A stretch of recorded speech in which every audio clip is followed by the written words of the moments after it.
For 3 years, I thought I had something solid with Natalie. She was smart, charming, and always knew how to take over a room.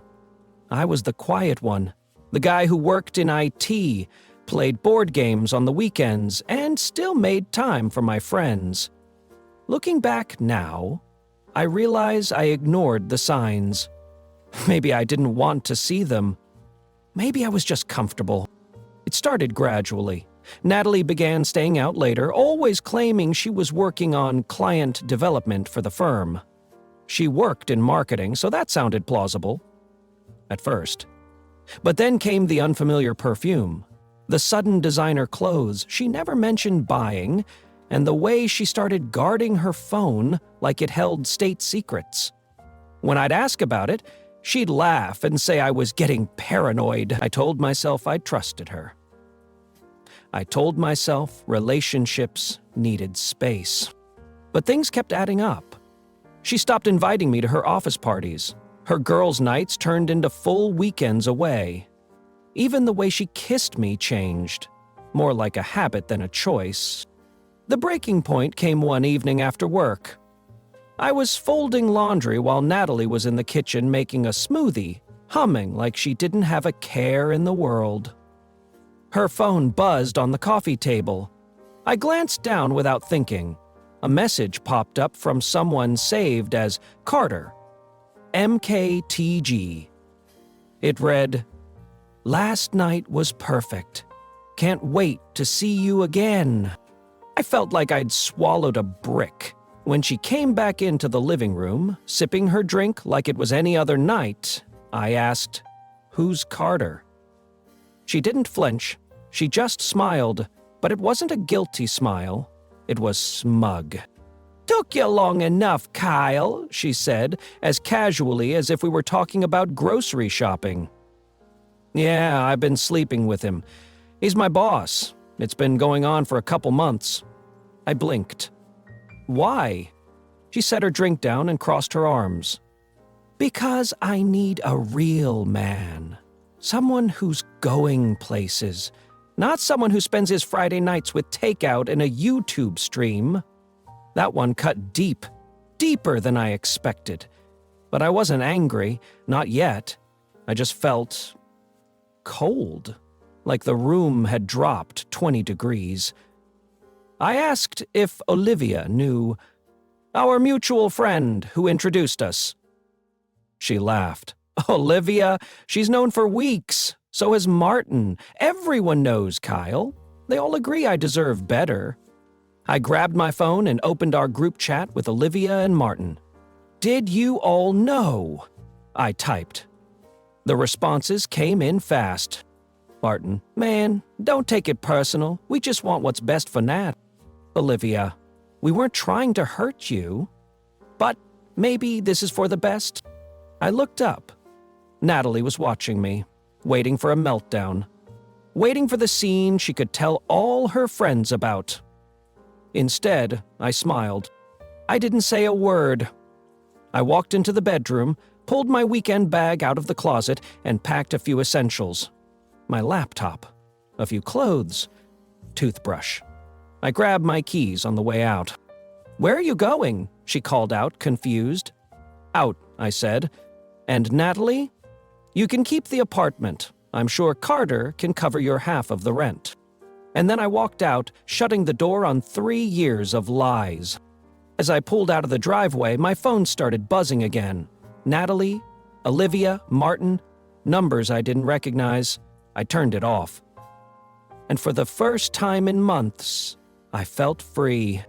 The motel room was quiet, save for the low hum of the air conditioner and the occasional creak from the hallway outside. I sat on the edge of the bed, still dressed, phone in hand, staring at the flood of messages piling in. 32 missed calls. Most from Allison, a few from Jacob and Chloe. The rest were unfamiliar numbers, probably mutual friends, or people who had heard her version first. I didn't answer any of them. Instead, I got in my car and drove. No destination, just roads, gas station coffee, cheap diner food that sat like lead in my stomach. I couldn't go home. She'd twisted the truth into something ugly and paraded it around town like a badge. According to Instagram, I was now a controlling, emotionally abusive boyfriend who'd thrown a fit when my girlfriend found someone better. The comments were what got me. Not the lies she posted, but the people who believed them. Some of them I'd called friends. Some of them had eaten meals in our apartment, had beers on my porch, laughed at my jokes. Not one of them had asked me if it was true. When I finally turned my phone off again, it wasn't out of fear or anxiety. It was clarity. I was done defending myself to people who never saw me to begin with. The next morning, I stopped by our old storage unit to grab a few essentials I'd forgotten. It was there I ran into Juliana, Allison's so-called best friend. She was locking up the unit next to mine, but when she saw me, she froze, eyes darting, hands fidgeting. "You need to be careful," she whispered. I blinked. "What?" She glanced over her shoulder, voice low. "Jay's wife. She knows, and she's pissed." I stared at her. "Why are you telling me this?" "Because this isn't the first time," she said. "Before you, there was another guy at work. Same story. Allison got close, Jay promised things. Then the guy disappeared, and Allison spun some tale that made everyone think he was dangerous. I helped her do it. I thought she was telling the truth back then, but now..." She trailed off, looked guilty. That conversation stuck with me. Later that night, I stayed up, digging through online records, scouring LinkedIn profiles, company newsletters, anything I could find. And sure enough, there he was. Mark, former employee, no social media presence after 2018. The same year, Allison joined the company. Everything started to click. This wasn't a random affair. It was a pattern. The next morning, I got a call from our landlord. Allison had tried to remove my name from the lease, claiming I'd abandoned the property. When that didn't work, she told him I'd been threatening her. Luckily, he wasn't buying it. His sister had gone through something similar, he said. He wanted to give me a heads up. Then came the Instagram DM from a profile I didn't recognize. A woman in her 40s, elegant, posed. Her bio a single line. CEO's wife, mother, coffee addict. The message was short. "We need to talk about your girlfriend and my husband. Tomorrow, 10 a.m. Café, Lyon. Mrs. J." I stared at the screen for a full minute before the reality sank in. The house of cards Allison had built was starting to wobble. And it wasn't me who pushed it. I didn't reply. I didn't confirm. But the next morning, I showed up. 10 sharp, fresh shirt, clean shave. A quiet resolve settling over me as I walked through the cafe doors, knowing whatever came next would change everything. And for the first time in weeks, I felt ready. Mrs. J was already sitting at a corner table when I arrived, her posture straight, hands folded neatly around a porcelain coffee cup. She looked exactly like her profile picture, elegant, composed, and absolutely no nonsense. As I approached, she gave a small nod and gestured for me to sit. "I appreciate you coming," she said. Her voice low but firm. I nodded back, unsure of how this conversation was supposed to start. I wasn't really sure what to expect. She gave a dry smile.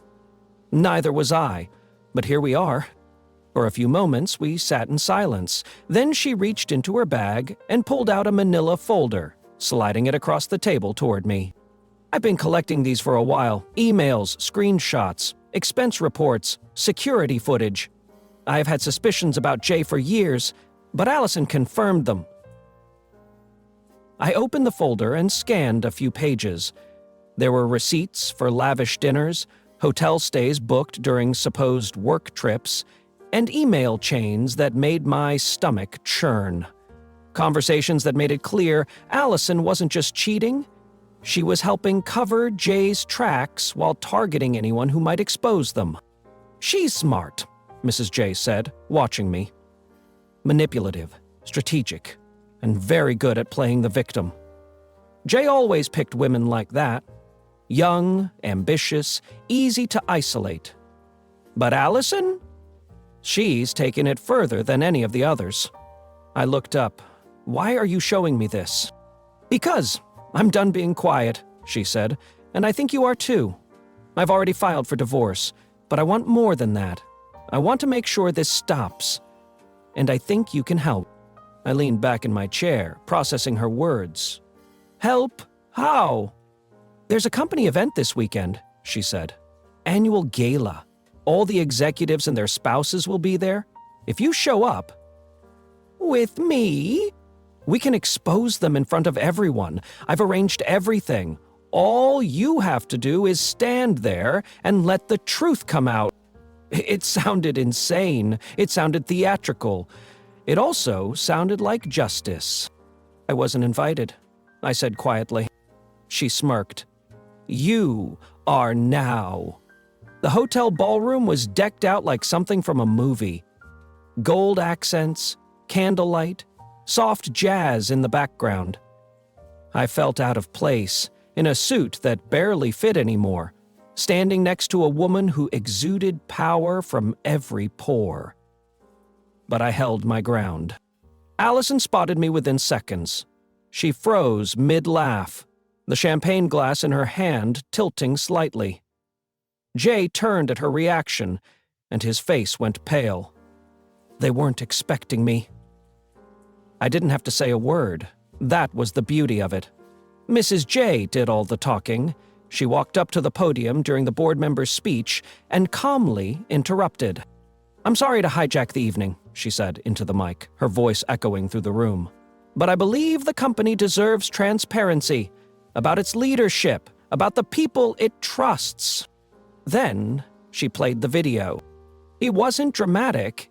Just a series of screenshots and silent security footage. Emails from Jay, messages between him and Allison.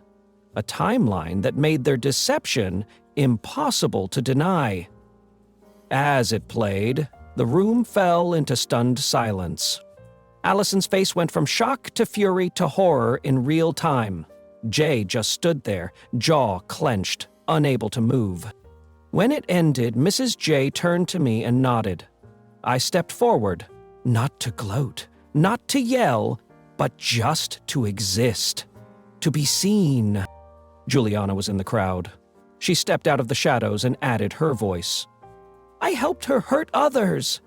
I didn't understand the damage until now, but it ends here." The applause was hesitant at first, then scattered throughout the room. Not everyone clapped, but enough did. I left before the night was over, slipping out through a side exit while Allison tried to salvage what little dignity she had left. That night, I didn't go back to the motel. I booked a small cabin outside town instead. Quiet, secluded, safe. And as I sat on the porch, listening to the crickets and sipping lukewarm coffee from a chipped mug, I felt something I hadn't in weeks. The fallout started before sunrise.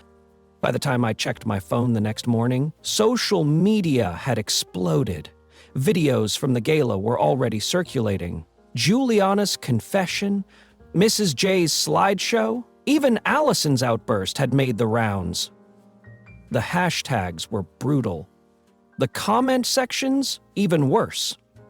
People who had once praised Allison and Jay were now scrambling to distance themselves. Gemma texted me around 7 a.m. "Gemma, HR's called an emergency meeting. Word is, Jay and Allison are being suspended pending investigation." I didn't reply right away. I just stared out the cabin window, watching the fog drift over the trees. The peace I'd felt the night before was still there. Muted, maybe, but real. I knew this wasn't over. Not yet. But the tide had turned. A few hours later, Pete, the motel owner, left a voicemail. "She came by again," he said, voice tight. "Your ex caused a bit of a scene in the parking lot.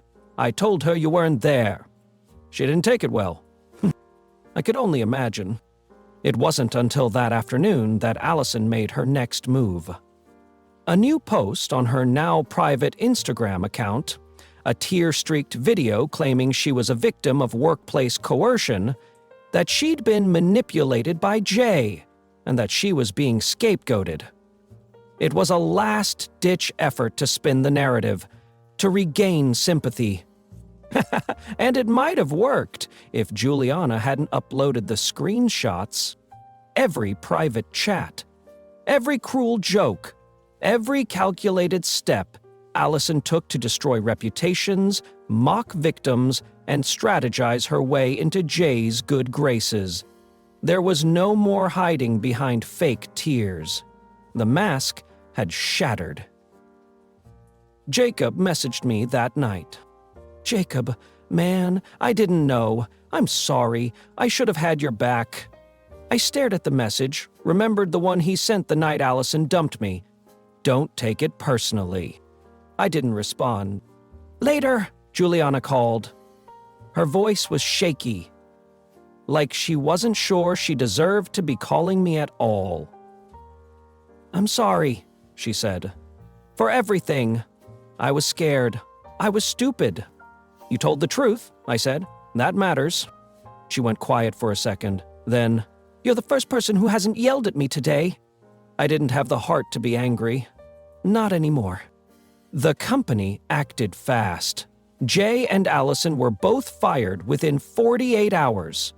Mrs. J's legal team filed a formal complaint with the board, including evidence of not just infidelity, but misuse of company funds and patterns of harassment.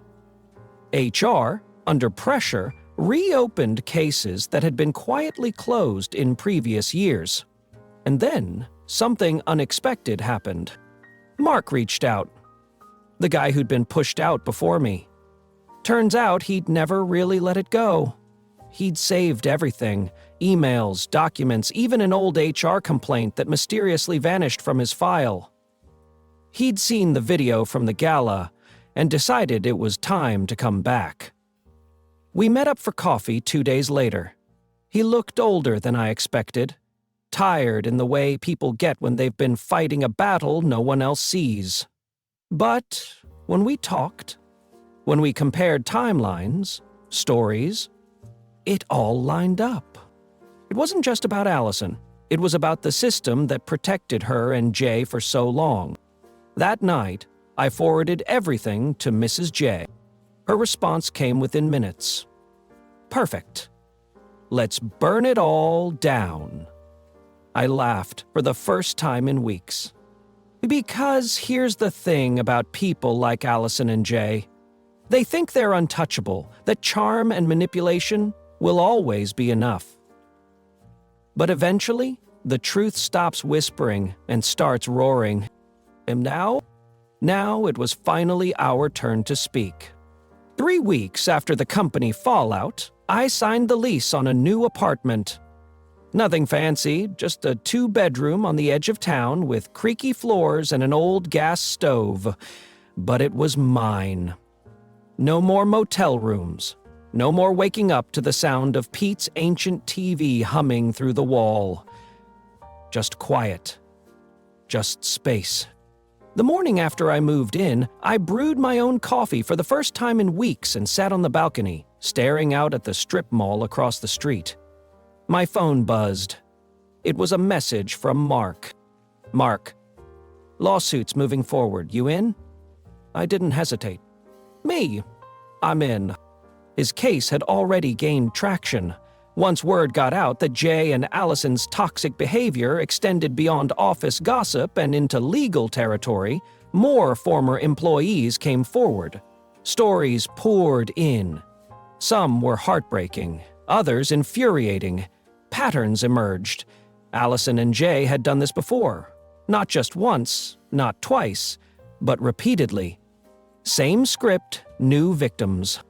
This time, though, there would be consequences. Mrs. J was leading the charge with a quiet sort of fury. She kept the spotlight on the bigger picture. Systemic abuse, power imbalances, corporate silence. Her divorce had been finalized a week earlier. She got the house, the cars, most of the assets. Jay's golden parachute had been shredded and repurposed to pay legal fees. He disappeared from LinkedIn, from Facebook.